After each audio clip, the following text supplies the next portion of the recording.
तो नमस्कार। आज हम यहाँ पे करेंगे कुछ एडवांस लेवल के आसन्स। एडवांस लेवल के आसन करते समय कुछ बातों का ध्यान रखना ज़रूरी होता है। तो एडवांस लेवल के जो आसन्स होते हैं आफ्टर इंटरमीडिएट के बाद आप कर सकते हैं, या आप जो बिगिनर्स हैं अगर आप परफेक्टली कर लेते हैं तो उसके बाद भी कर सकते हैं। इसमें नो प्रॉब्लम। अगर आपका परफेक्टली नहीं कर पाते हैं तो कोई प्रॉब्लम नहीं, क्योंकि आसनों में ऐसा नहीं है कि आपका बिल्कुल परफेक्ट ही होना चाहिए। ऐसा नहीं हो सकता है। जितना लेवल तक आप कर सकते हैं उतने ही लेवल तक अपने शरीर को लेके जाना है। एक्सट्रीम भी नहीं करना है, क्योंकि फिर कुछ दिनों के बाद क्या होगा, आप उतना भी नहीं कर पाएंगे जितना आप कर पा रहे थे।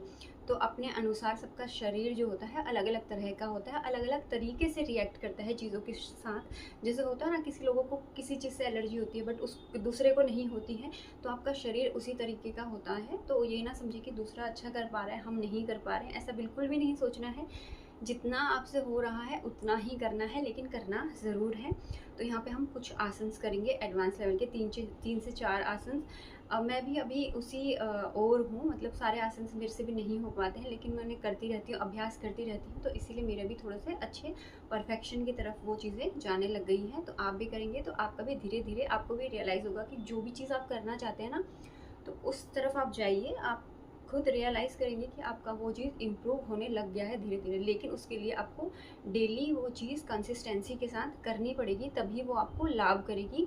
1 या 2 दिन के करने से लाभ नहीं होता है। जब आप उसी चीज़ को 10 दिन, 20 दिन, 30 दिन, 6 महीने, 1 साल करते हैं ना, तब आप रियलाइज़ करेंगे कि आप में कितने सारे इम्प्रूवमेंट आ रहे हैं, और पहले आप क्या थे और अभी आप क्या हो गए हैं। तो ये जो भी आसन हैं ये सारे इन्वर्जन वाले आसन हैं, मतलब उल्टा, जिससे कि क्या होता है ना, आपका जो ब्लड फ्लो होता है वो नीचे की तरफ प्रवाहित होने लगता है। बहुत लोग को पैरों की प्रॉब्लम होती है, या पैरों में दर्द होता है, या कहीं अगर आपको डाइजेशन की भी प्रॉब्लम है, तो ये जो आसन होते हैं ना, आपके डाइजेशन पे भी बहुत अच्छा वर्क करते हैं। सर्वांग आसन, सर्व अंग आसन बोलते हैं। तो अभी हम यहाँ पे यही करेंगे। इसमें पीठ के बल सीधे लेट जाएं और हाथ शरीर के पास रखें। अब धीरे धीरे दोनों पैरों को ऊपर उठाएं और फिर कमर को भी ऊपर उठाते हुए हाथों से कमर को सपोर्ट दें। शरीर को सीधा रखते हुए पैरों को बिल्कुल सीधा ऊपर रखते हैं। इसमें ठुड्डी छाती से लगी होनी चाहिए। कुछ समय तक इस स्थिति में रुके और धीरे धीरे वापस आ जाएं। ये थायराइड के लिए बहुत ही अच्छा आसन माना जाता है, सर्वांग आसन, क्योंकि इसमें सर्वांग आसन भी हो जाता है। तो इसे हम करते हैं हलासन के साथ भी। आप इसको ट्राई कर सकते हैं कि पहले आप हलासन करें और आप फिर करें सर्वांग आसन, सर्वांग आसन। इसमें ब्लड सर्कुलेशन बहुत अच्छा होता है एंड एब्डोमिनल एरिया आपके लिए बहुत अच्छा होता है। ये डाइजेस्टिव सिस्टम के लिए सर्वांग आसन बेस्ट वर्क करता है। तो सर्वांग आसन कोई भी कर सकता है। अगर आपको कोई इंजरी नहीं है तो प्लीज़ ऑफ कोर्स इसको आप लोग ट्राई कर सकते हैं। ये बहुत ही अच्छा आसन माना जाता है, और इससे ऑल ओवर बॉडी जो ब्लड सर्कुलेशन होता है ना, इतना अच्छा होता है कि आपकी जो भी परेशानियां होती हैं छोटी छोटी, वो धीरे धीरे गायब होने लग जाती हैं। समय के साथ साथ बस इसकी होल्डिंग पावर को हमें बढ़ाना होता है।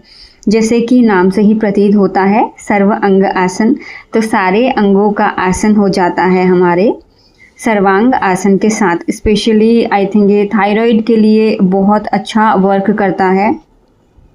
और इसमें हमारा जो होता है पूरा जो बॉडी होती है ऊपर सीधी होती है। तो जब हम शीर्षासन करते हैं, शीर्षासन में हमारा सर भी ऊपर होता है, बट जो लोग नहीं कर सकते हैं शीर्षासन, जो टफ होता है, तो उसके बजाय ट्राई कर सकते हैं सर्वांगासन हलासन के साथ।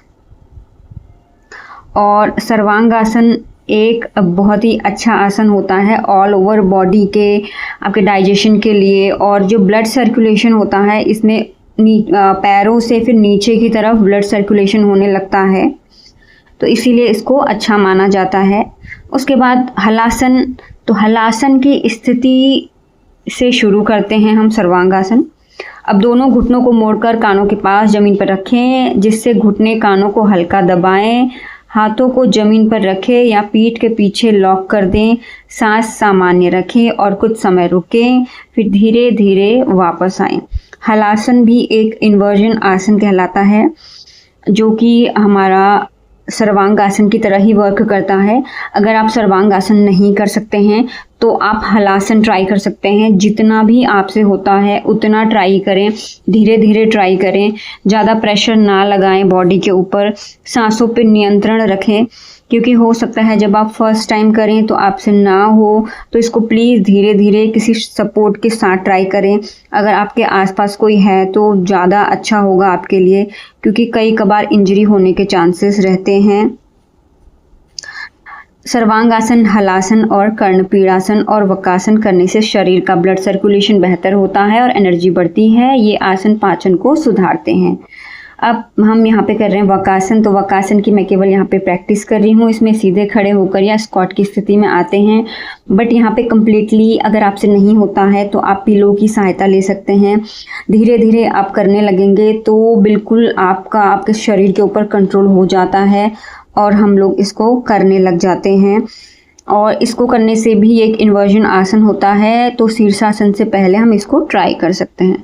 तो कुछ सावधानियां होती हैं जो कि एडवांस लेवल के आसन करते समय होनी चाहिए, जितना इनसे बेनिफिट होता है ना, अगर आप इनको गलत तरीके से करते हैं तो आपको नुकसान भी हो सकता है। तो उसके लिए सबसे पहले तो स्ट्रेचिंग करना बहुत ज़्यादा ज़रूरी है।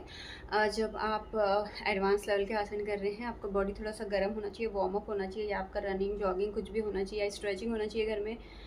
मिनिमम 10 मिनट्स या 5 मिनट्स तो होना ही चाहिए मिनिमम, तभी आप एडवांस लेवल के आसन की तरफ जाएं। और अगर आपको कोई सीरियस इंजरी या कुछ नहीं है तो आप इनको कर सकते हैं, इससे काफ़ी ज़्यादा फ़ायदा होता है। तो इसमें जैसे सर्वांग आसन, हलासन एंड कर्णपीड़ासन, तो इसमें बहुत सारे आसन्स आते हैं, बट ये सारे जो थे ये इन्वर्जन वाले आसन्स थे। तो यहीं पे वीडियो को एंड कर देती हूँ। आप बताइएगा वीडियो आपको कैसा लगा। अगर आपको वीडियो अच्छा लगा तो प्लीज़ लाइक, शेयर, सब्सक्राइब और कमेंट करके बताइएगा कि वीडियो आपको कैसा लगा। मिलते हैं नेक्स्ट वीडियो में।